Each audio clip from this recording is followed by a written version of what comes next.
هي إرادة شعبية عامة هدفها أن يقوم الناس جميعا بالتعبير عن غضبهم وعن عدم رضاهم لهذه الإجراءات التي تقوم بها سلطة الوكالة اللي هي سلطة الإدارة، حزب واحد اللي هو حزب الاتحاد الديمقراطي، وممارساتها القمعية والتهديدية بحق الناس.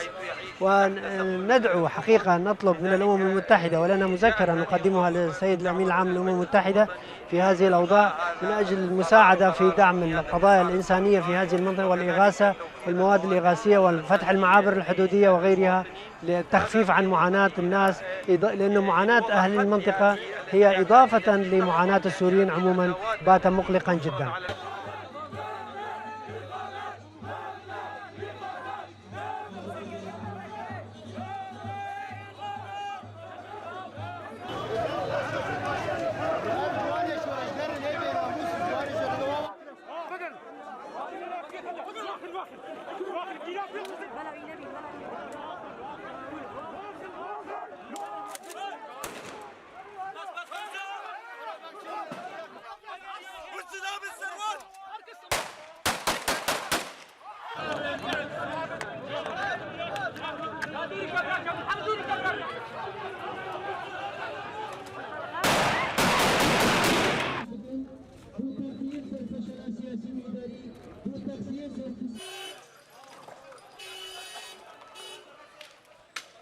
ام دركتبون پیشاندان جبو في كرياري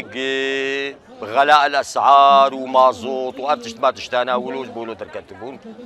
مدي جروبك هات ايريشي مكرن بكفرا.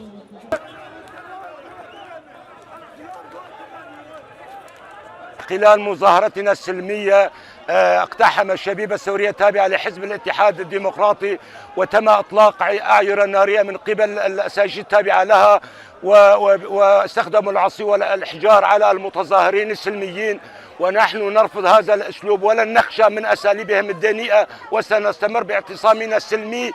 لا للجوع لا للتهجير لا للتعليم المؤدلج، نعم الحرية للمعتقلين جميعا.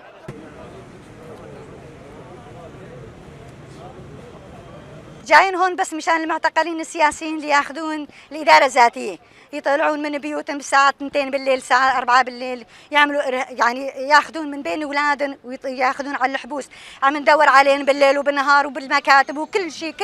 كل منطقة كل مكان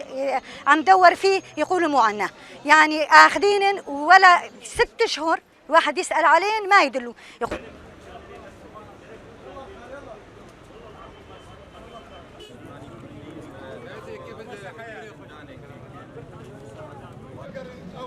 Şey